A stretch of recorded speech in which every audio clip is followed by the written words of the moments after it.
Sweet. How's it going today, guys? We are the StickTalk podcast. I'm your host here, Drew Richard. We're here with Ian Jenkins as well. And we're with a super special guest here today, and David Wessels, a professional hitting coach. Ready to rock and roll with him. How are you doing today, David? I'm good. Thanks for having me, guys. It's going to be awesome.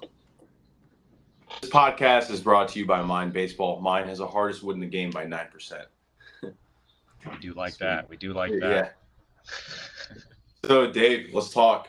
So you're a hitting coach. Let's talk about how you got into, wanting to train hitters. Yeah. So for me, I think a lot of it starts with just like kind of my baseball career. I was born in Cooperstown, New York, so kind of was stuck with baseball since I can remember. Actually was born the day McGuire hit 61. So pretty much from there, I was pretty much baseball altogether. So, but yeah, coming up, I was really passionate about the game. I would say I was a good baseball player. I wasn't like always the best player on my team, but I was a speed, contact, hit leadoff from T-ball up. So I was pretty much told, swing down, chop the ball. My varsity coach, it was like hit a ground ball to shortstop. That's your ideal hit because I can beat it out. And me, I was like, I feel like that should be a bonus if I just hit a ball, I can beat it out. So so. But I was coachable and respectful, and my coaches were great growing up, so I didn't have any issues with that. So, but yeah, then pretty much when I got to college, I wasn't really highly recruited at all. I played at a smaller, D3 in Western New York, Houghton College, and even when I got there, my freshman year in the fall, just taking BP like the first practice, I was like, oh, everyone is driving the ball and hitting ball gap to gap, and I look like an idiot here hitting choppers to shortstop. So that was when I was like, all right, I probably need to change. So that's when I started more so here or there, like getting advice from my coaches there, but then realized like, okay, if I really want to make a difference, kind of got to do some investigating myself. And, ended up playing my whole freshman year, had a great freshman year, but the whole year I felt like I was off, but I had crazy numbers, but I was just always messing with something. So the summer after that, I was like, I'm going to go to a small summer league and just mess with my swing completely and just see what I can do. And then I initially, that's kind of where, Schenk was coming on the scene with HLP. And I was like, you know what, I'm a Yankees fan. So, that was when Judge was coming on the scene. So I was like, all right, I'm going to look into this stuff. And was kind of messing around with it while I was playing summer ball. And then was like, didn't really have a chance because you're playing every day to like really dive into it. So when we got back that summer, I was pretty much in my backyard with my laptop hitting into a net, just messing around with stuff. Started feeling it out. And then basically the next 6 to 8 months was pretty much all in on that aspect of it. I wasn't really obsessed with the swing yet. I was just trying to help myself, my career. Yeah. And then I had a situation, one of my assistant coaches, once we got to spring ball, we were like 2 weeks from going to Florida. And he basically, saw some of the drills and stuff I was doing and told me that I was ruining my swing and I was ruining my career.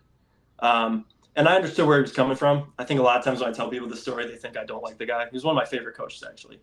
But he was old school, and we tried to have a conversation. And, I was trying to explain to him why I was doing the stuff I was doing. And, Totally. I've been working on it for 6 to 8 months, so I really want to see it through. And that conversation ended with him telling me, have fun hitting $120 this year. So, and then the following day I had a meeting with my head coach, and he was like, what happened? Cause I heard one side of it. So I told him, I was like, I was trying to be respectful, like this is the stuff I'm doing.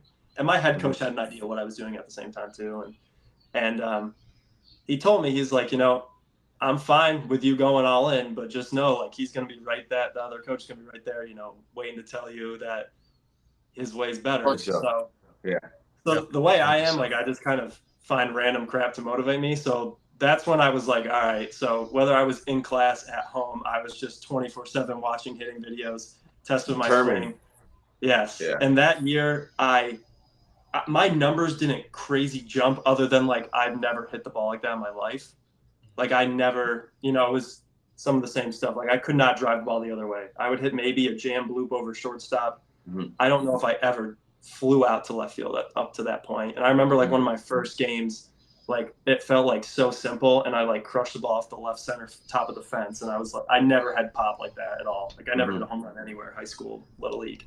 So that's when I was like, okay, we might be onto something. So and then from there was kind of things in terms of, you know, I was pretty much all on HLP, figuring out some stuff, and then I realized after that year, like, okay, there's some stuff I need to fix. So I kind of veered off from that a little bit, added some different stuff. What's like the first thing you as far as like fixing?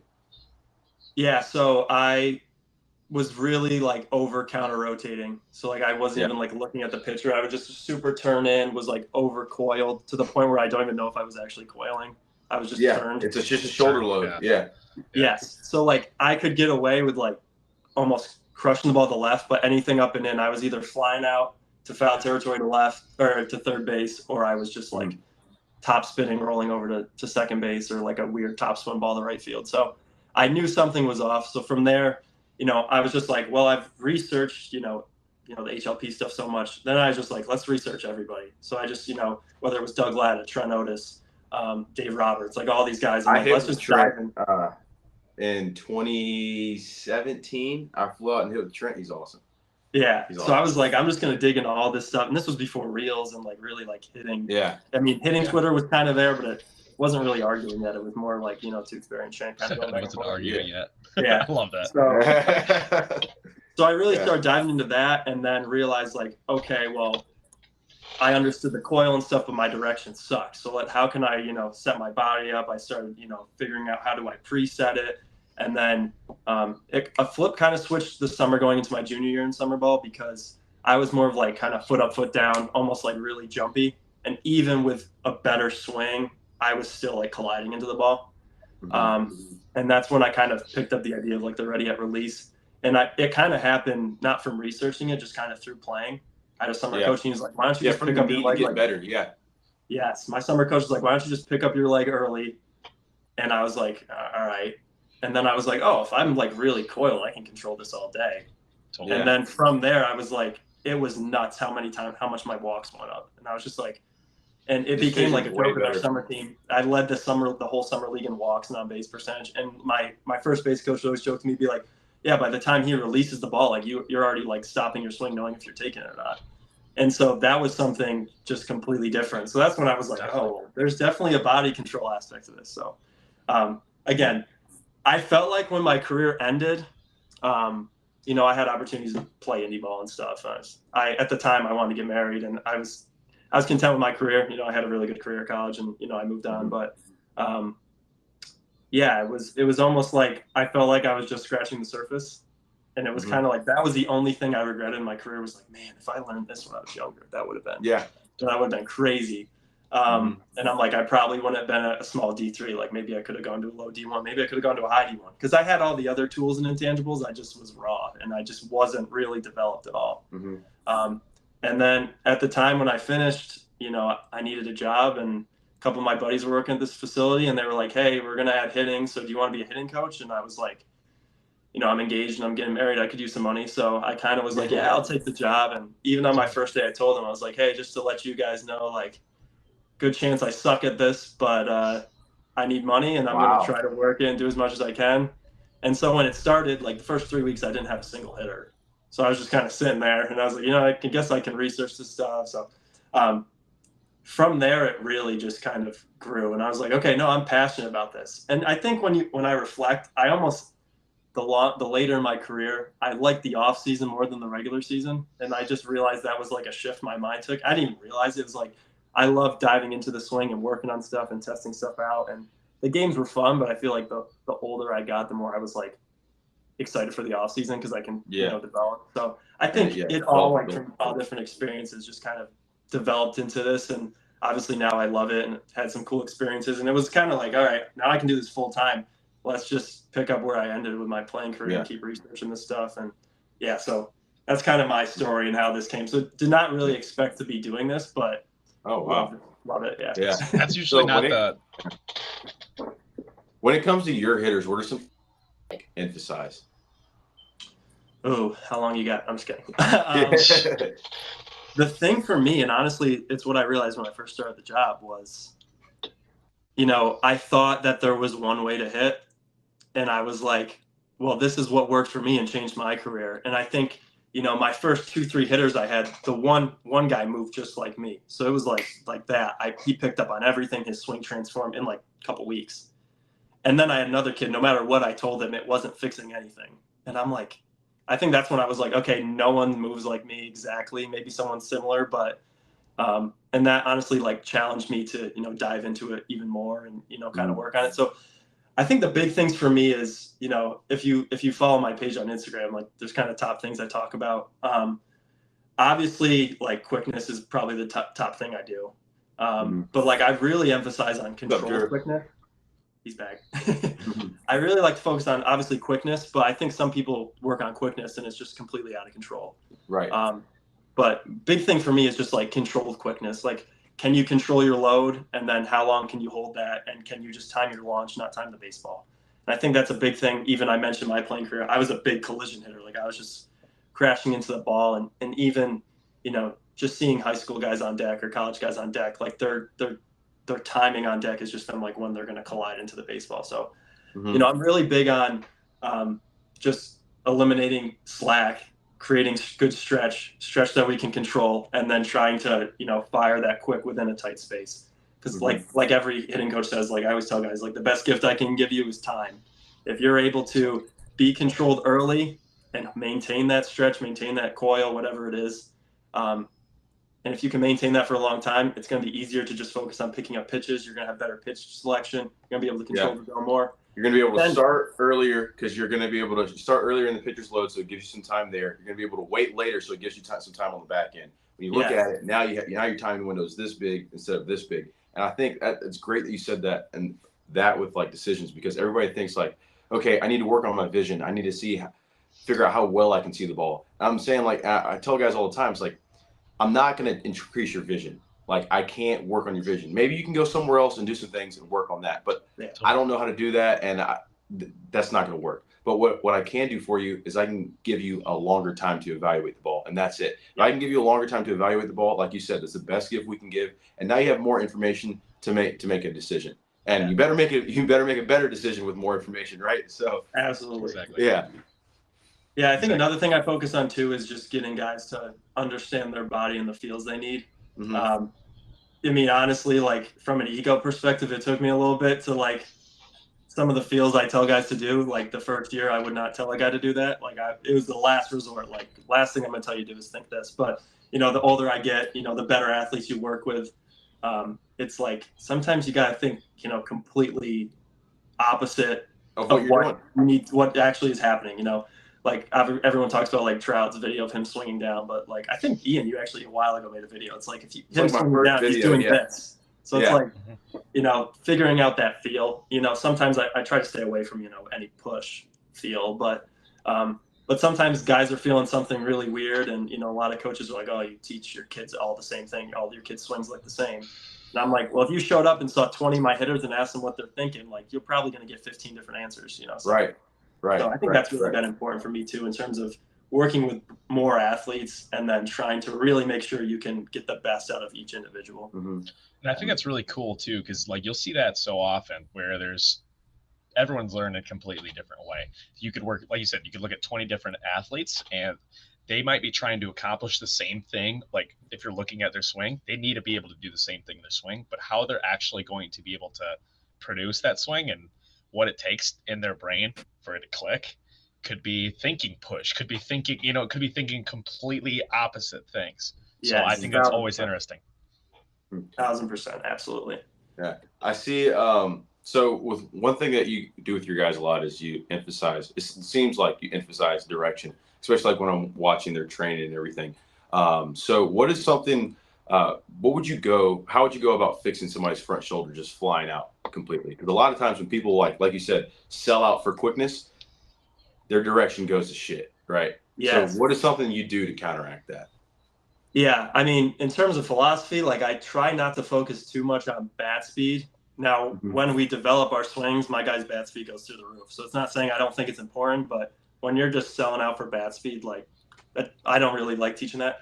The number one thing I like to teach with a lot of guys, and again, it doesn't work for everybody, but I almost talk about like splitting them in half and having them feel like their front side is just loose and calm going with the flow, and their back side is more like tight, stretched, explosive, quick jab. And when you're feeling like the back side's really driving the swing, and this is just my front side's really just kind of Front controlling. side's got to be relaxed though. It's got to be front relaxed. side's not relaxed, it screws everything up. Yes, I'm telling you, like the number one problem when a new athlete comes in with me and I see their swing is literally like this front arm is just like doing everything. Yep. And the reason I'm so strong about it is because I did that my entire career. I don't know what it was, but like if you saw me swing, like think almost like Brett Gardner, how he swung, it was almost just like all bottom arm. And when you think of that from a logical perspective, unless you're an opposite hitter and thrower, like I'm left-handed, so like my left hand is my strong hand, and I never used it in my swing. Like maybe to bring the bat from like here, and then out of that, it was just so. Yeah, I think direction like that. I know I do a lot of like the top hand load swings, like that's a big thing we do. Just because it's easy, it helps you feel like this isn't doing the load. Like I'm not pushing this to get far. You know, some guys might have to feel like the shoulder's loading a little bit, but it's not the arm pushing back and barring that arm. Again, some guys get natural bar and it works for them, but I just think so many guys when they come in, it's just like loading with this arm, yanking with this arm. And if I'm yanking with this arm, the only way I can go is pull off. And it's like maybe that's going to help you on one specific pitch, one specific location. Yeah, one spot, But so I'm big on just like I was talking about like just a backside driven swing. And really, like I said, splitting them in half, feeling like the front side's calm and going with the flow. Because if I'm stretched and moving the right way with my backside and driving, through the baseball with the backside, then the front side's going to take care of it and keep that direction. Yeah, and you'll stay through the middle. The front side can only do one thing, and that's pull off the ball. Yes. So deactivate it. It's crazy too because I don't hit a ton on my own. Sometimes I like to feel stuff out before I tell an athlete to do it, but even now I post occasionally myself hitting, and college teammates are like, "Since when do you finish with two hands?" And I'm just like, I don't think about it anymore. I just do so much of the stuff I'm trying to train. It's like I can drive the ball now. It's weird, right? That's awesome. So often we're training like the mechanical side and what you're trying to do there, but how often are you dipping into the mental coaching and the mental training? Because obviously that's a big part of what baseball is.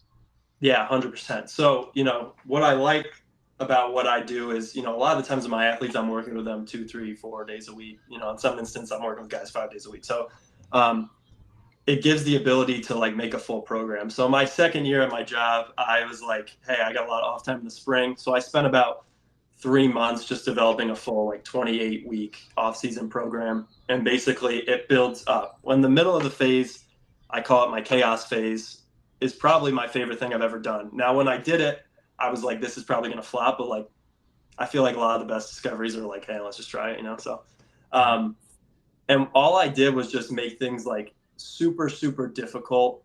But the program's at a point where guys are in a pretty good spot mechanically with their swings, with their control. And then it's like, all right, now let's really test it. It's challenging, So, whether it's like double fastball, 2 fastballs coming out of the time and you're calling out which one they're hitting, whether it's, 3-plate curveball, 3-plate fastball, Marv balls, crazy spin sliders. I just got those, bro. Yeah. I just got those like 2 or 3 days ago, and they've been carving me up on the machine, and I love it.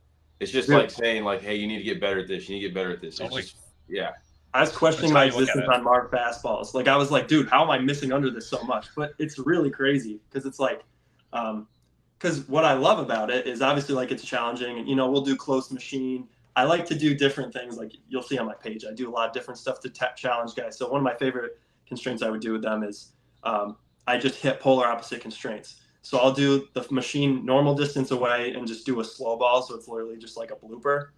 And then I'll have the machine close with Marv balls from like 15, 20 feet away. And just like, it's like you're both going to load early, and one you're going to just have to fire instantly, and the other one you're going to have to really hold it, and let it go. And what it does is I don't have to do a whole lot. I can just kind of stand there and laugh and watch guys struggle with it because it's a constraint where you're going to figure it out by just figuring it out. And that's what I like to do. Now, I like talking to guys. I like giving them, mental cues, verbal cues. But a lot of the times, like if they're really struggling and still not figuring out when it comes to like an actual ball moving, it's like, let's build a constraint where they can kind of figure it out. And then from there, they're going to be like, oh, that makes so much sense. Then maybe a cue I said 2 weeks ago, they're like, that makes so much sense now because I can feel how it changes. Yeah.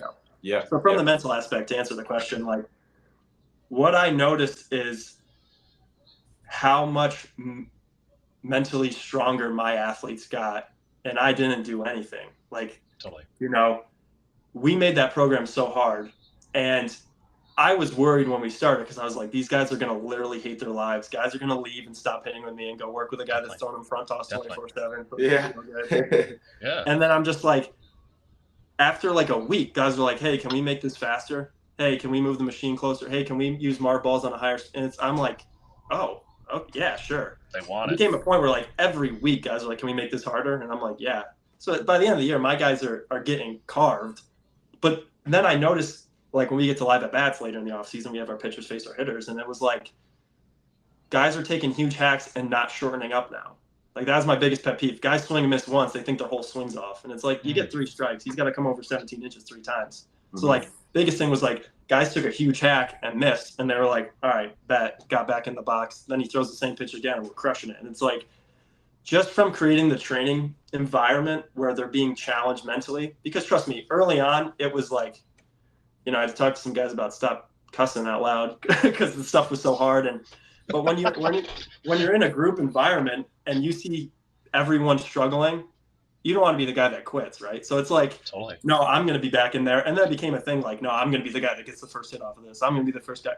And then, like I said, my job's easy because it's like, you guys keep competing and I'm going to watch you guys. And if I see something, I'll let you know. But yeah, that's where I think like, if you're not training the mental side through difficult training, like I think people really overlook that because like there's a lot of mental side you can do. Like there's a lot of, breathing exercises you can do or approach stuff you can do for confidence. But if I make that machine or that constraint 10 times harder than they're going to face in the game, they're going to be like, all right, bet I'm facing front toss now, or I'm facing some slow BP and I'm just going to get in the box. I might take 2 hacks that make me look stupid, but hey, I can get in the next pitch. It might be the one I crush. And I think like even seeing that in the spring play out with a lot of my guys, like you could just, I guess I'm biased, but you could just watch my guys in the box and be like, they look like a bunch of dogs. And I don't want to take credit for that because a lot of my guys are a bunch of dogs, but it was like, you see so many guys swing and miss once and it's like their whole at-bat's ruined. And I'm just like, dude, good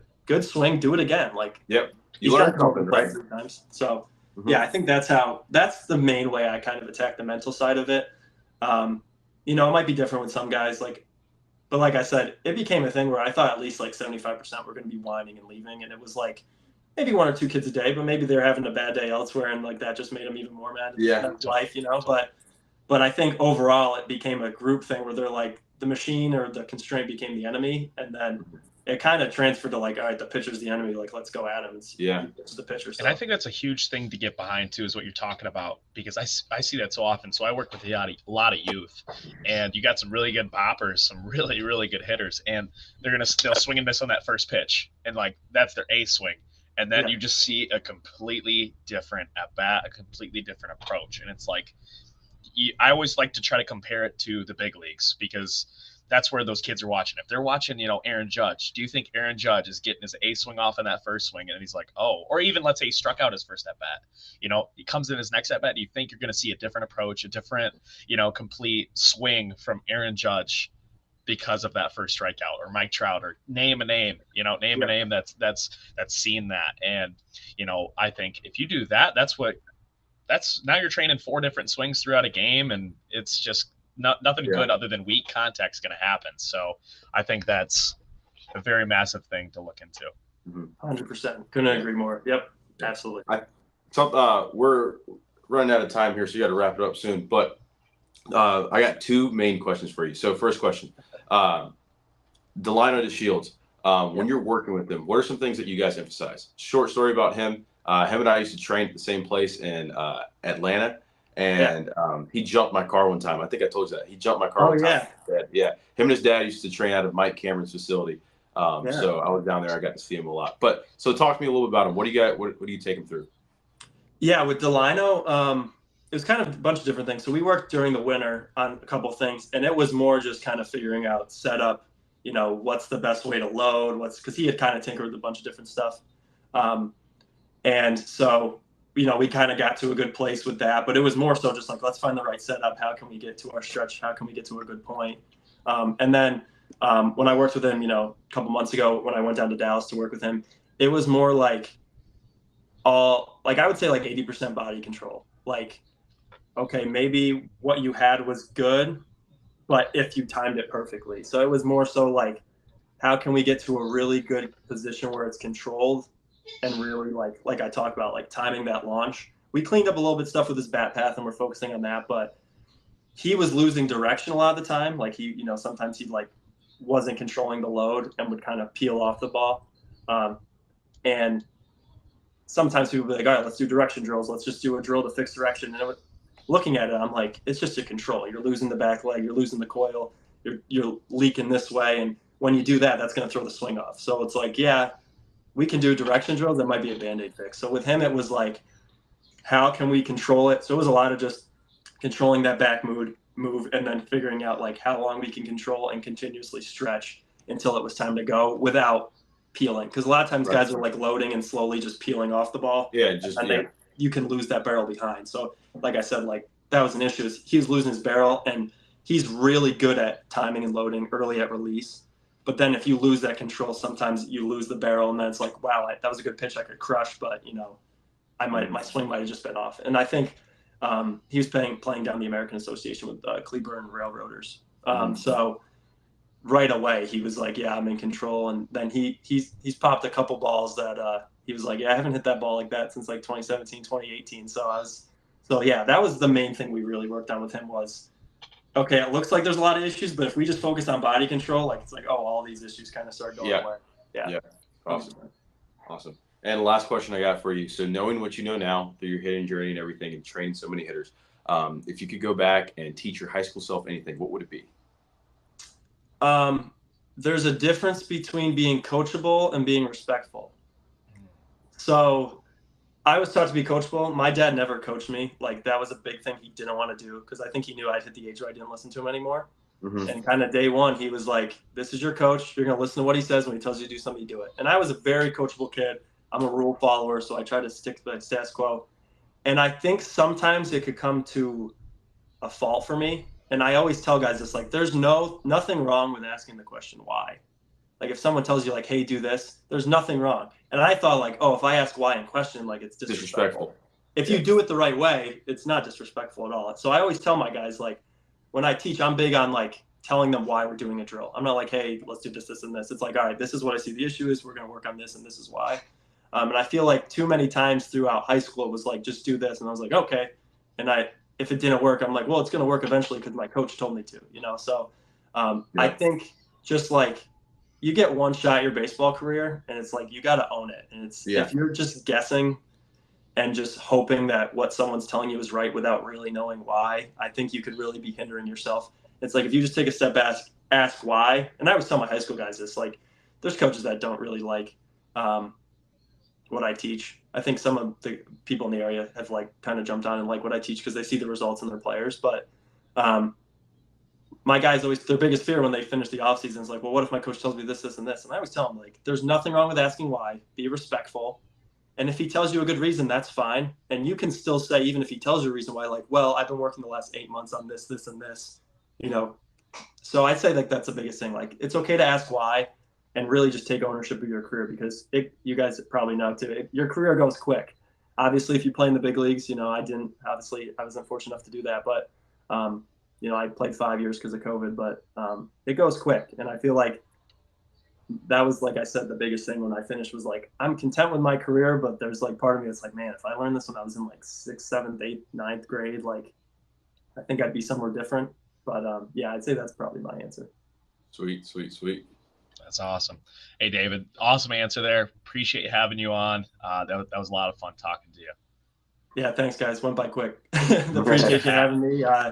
And I like what you guys are doing. This is awesome. I think it's just a great way to just talk hitting and, spread some good baseball minds around and really just help the younger generation, help the people like we talked about. Yeah, that's what we're here for. But be the person you needed when you were that age and hopefully help someone, change their career too. So thanks for having me, guys. Appreciate it. Absolutely. And again, this is StickTalk Podcast, guys. Thanks.